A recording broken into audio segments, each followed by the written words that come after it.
What's up, everybody? Dr. Trevor Wilkins here. I'm known as the Angry Viking Therapist. And if you're new here to the channel, I work with a lot of people, but one of my specialties is working with public safety, military members, adults with childhood trauma, people that are attracted to people that work like me. I spent 15 years in uniform law enforcement. So now helping those that were dealing with the things I was dealing with has become my passion. It's what I went back to school for. It's why I got a mental health license, why I got the doctorate, and why I train so diligently and speak so often about working with public safety members and members of the military.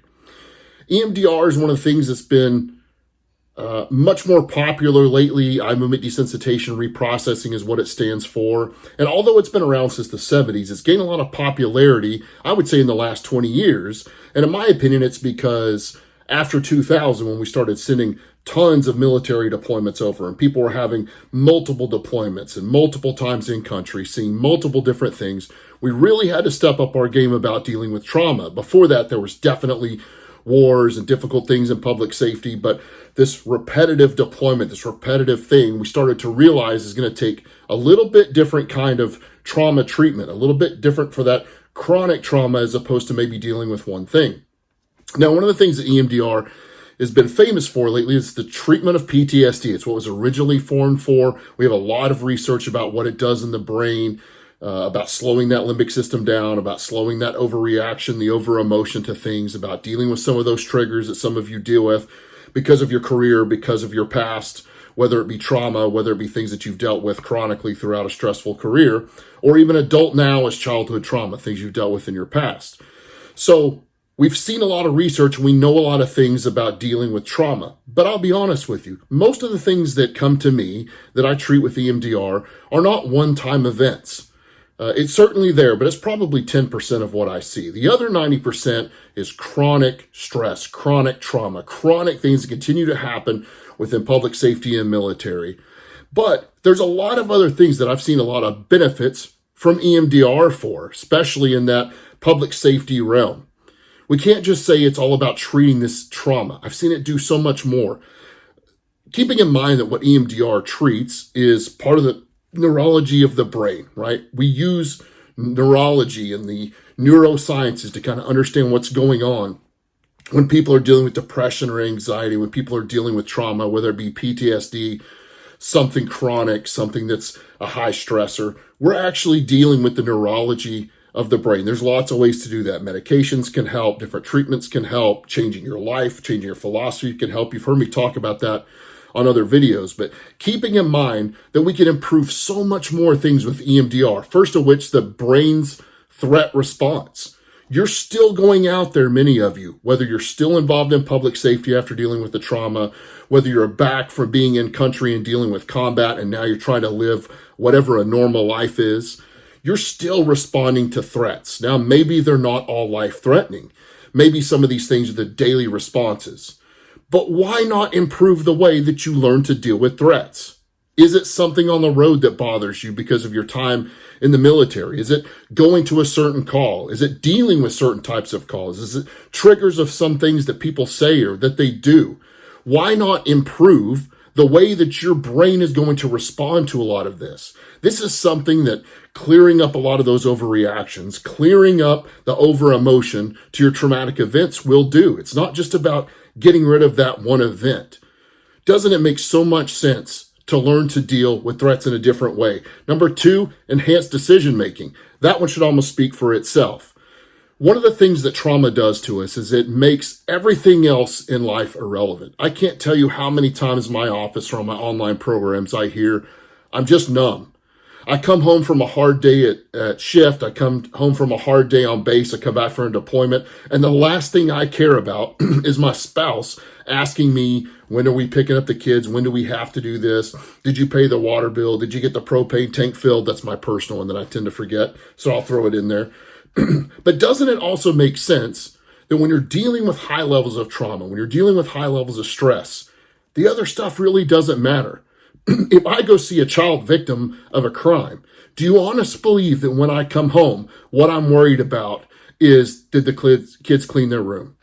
Did we get the tire changed? Did we pay the water bill? That gets into even bigger things. Am I supporting my spouse emotionally? Am I supporting my kids emotionally? Can't you see how trauma makes other things feel irrelevant? And if we're stuck in that trauma zone, if we're stuck at dealing with those triggers, how are we going to have that advanced decision-making skills? How many people have you seen in your career, public safety, military, or people dealing with high-stress careers and trauma? How many times have you seen them get 5, 10, 15, 20 years in, and they're a completely different person? They don't even feel like they can make good decisions. Their memory has gone to hell. Now, maybe that's a biological problem we need to check. But what if it's created by trauma? What if it's created by a lot of those triggers? Number 3, sleep and recovery. Again, something that you think would speak for itself. But I spent so many years going to bed dealing with anxiety type of thoughts, dealing with memories of things. And maybe it wasn't every day, right? Maybe it wasn't me constantly thinking of a critical event, but I wasn't sleeping well. Some of the things that REM sleep is doing is trying to process those memories that we know. And your brain has trouble dealing with some of that. There's boxes over there on that logic side for how to change a flat tire, how to memorize things for a test. Let's be honest, and it's kind of tough to think about. Where's that box over there for hurt kids? Where's that box over there for seeing people hurt on the side of the road, or actual innocent victims, or things that happen in mass disasters or in combat? Brain's not supposed to see that stuff. So of course, when you go to REM sleep, one of the things going is that processing of memories. No wonder you get woken up in the middle of the night. No wonder sometimes you get stuck on these certain memories. Processing that trauma, or at least dealing with the overreactions and the triggers from that trauma, is going to enhance your sleep, is going to enhance your recovery. When I got out of the academy, when I was about 21, I was probably in the best shape of my life at the time. I was a much smaller guy. I wasn't into weightlifting yet, but I was definitely fit. I was ready for the fight. I was probably the physically healthiest I was. I'm a little different now in the powerlifting world, but in between those times, from being physically fit coming out of the academy to being more physically fit now in the way that I want to be, there was a lot of years in there where I completely let it go. I'd gained too much fat, too much weight. I wasn't strong anymore. I wasn't going to the gym. I wasn't taking care of myself. How are you supposed to eat healthy on duty anyway? Is that even a real thing? It is, but it takes some practice, right? So your recovery is slowed down. No different way than I was treating my body poorly. My trauma and my mental health were suffering because of the stuff that I was dealing with. And again, not just one trauma treatment. We're talking about a lot of things that go wrong. How about emotional resilience? This is something that I see EMDR help with on a very regular basis.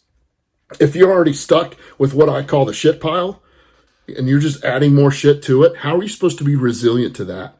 How are you supposed to go home and love your family? How are you supposed to go and home act like a good father, a good mother, a good spouse, a good parent, a good kid, right? How are you going to take care of your own family if that resilience is not there? If you're not able to bounce back from difficult things that happen. Now, obviously, there's going to be some time where you see something so difficult it may take 7 days, 14 days, 30 days. We consider that fairly normal in the trauma psychotherapy world.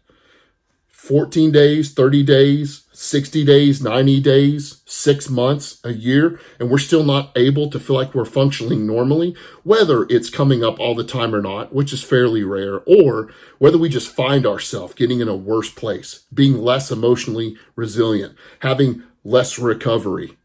Why don't we clear that stuff up? Why don't we use EMDR to get the brain functioning more normally, functioning in the capacity that you were when you were at your best, before all this stuff started piling on top of it?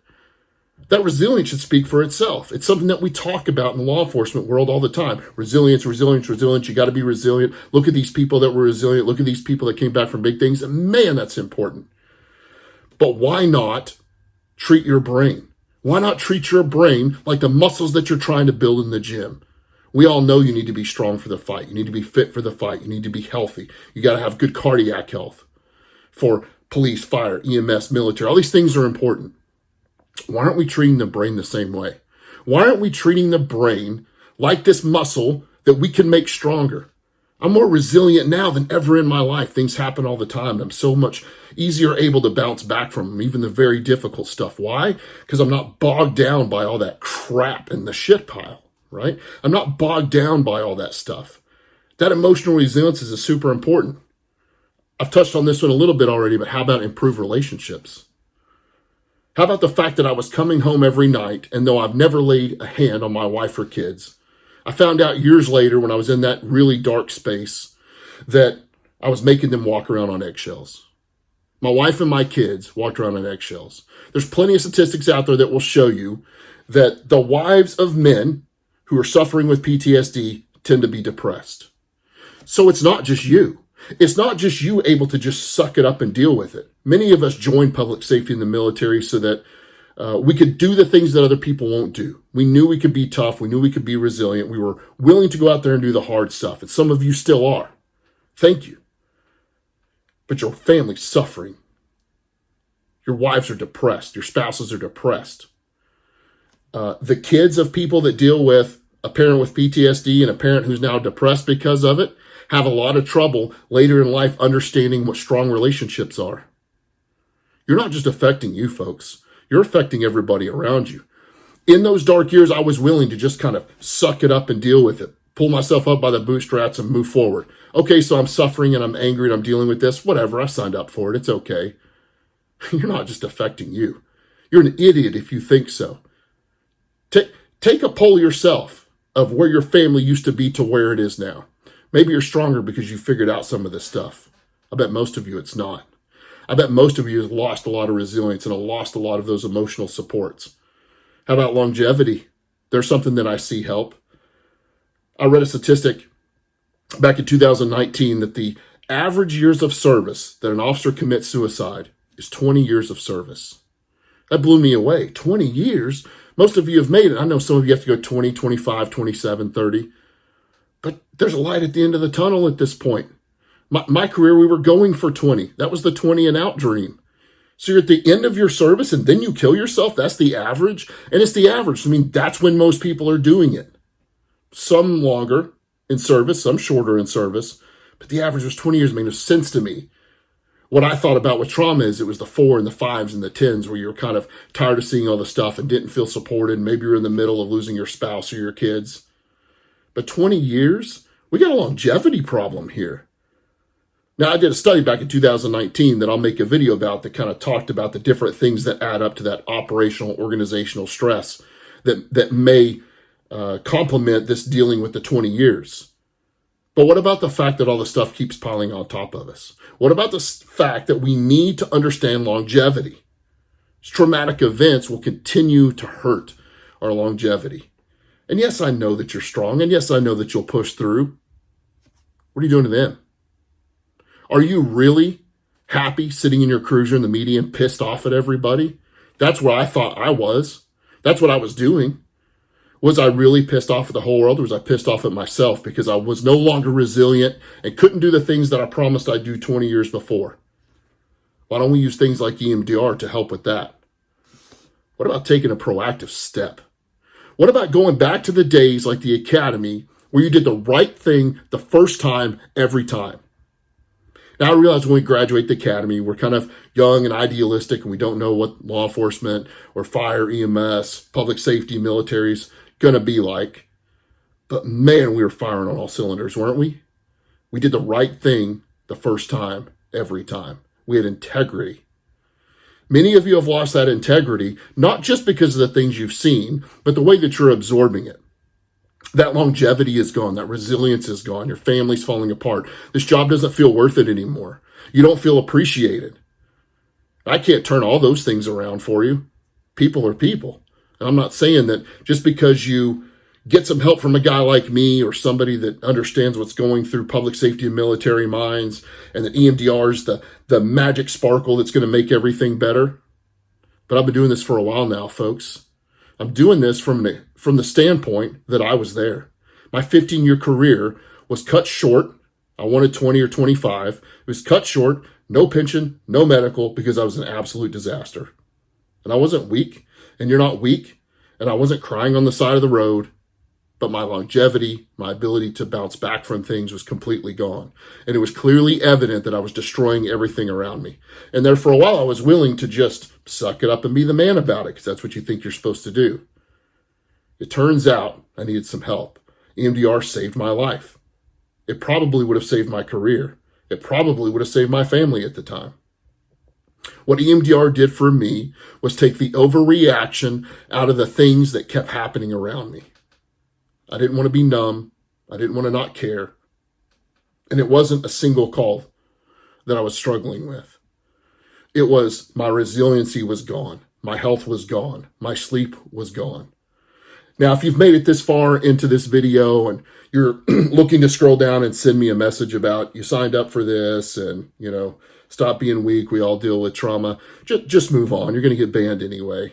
Because I'm telling you from the standpoint of a doctor, I'm telling you from the standpoint from somebody who has studied this extensively and now treats people daily for dealing with traumatic stress and the chronic things that come with these jobs, that things like EMDR will help with more than just that traumatic event. Many people come to my office and don't even think of a traumatic event. They know that they've been through some things. They just know their life is currently falling apart. Look at this list of things that I just went through that EMDR can help. This is why I'm so passionate about it. It's obvious why I'm passionate about working with public safety and military members. This is why I'm passionate about EMDR.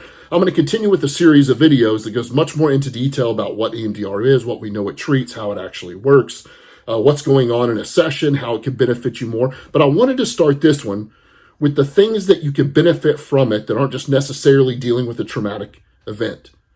We're doing a really good job of getting the word out there about trauma.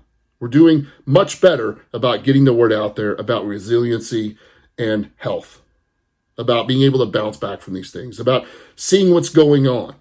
There are plenty of people out there that are talking about the neurology of the brain and what really happens. I'll probably spend a video talking about that here coming up in this series. But what I want you to see first is the therapy in the EMDR doesn't just help with the traumatic event. It helps with all of these things. The resiliency, the sleep. It's a proactive way. Going back to that one, back in the academy days, we were willing to be proactive about things. Where'd that go? Where did our willingness to be proactive about getting on top of things? Yes, I know the public doesn't like public safety very much these days and probably coming around with the military like that. But I still have to do what's proactive. And you still have to do what's proactive. And you still have to go out and do the things that help people the way that you signed up for. And I'm not trying to be romantic about it. But why not use all this to make yourself better? Why not make your family better? Why not make your mental health better? Why not optimize your brain's performance? There's plenty of ways to do it. But man, EMDR helped me with mine. It let me saw more clearly how my filter was screwing everything up in my life. I had to get reconnected. I had to get the neurons firing back in the right way, even if that's not a good technical term if you're a neuroscientist. But it's going to do so much more for you. And I want people to see that there is a much better life after things like EMDR. There is a much better life after taking care of yourself mentally. And it's not just mindset, and it's not just taking 5 deep breaths, and it's not just counting to 10, because that's not going to work for me. I've tried it. I tried all that stupid stuff. I had to fix this one. I had to fix this muscle. I was working on all the others. Strong as an ox. I wasn't strong up here. It caused me my most problem. If this is speaking to you, I don't have to be the only one in the world that you talk to, but if I'm the right guy, please go to the angryvikingtherapist.com. Put your information in. Go to the Instagram that's listed on there. Go to the YouTube that's listed on there. Go to the Facebook that's listed on there. Send me a message. I'll talk to you directly.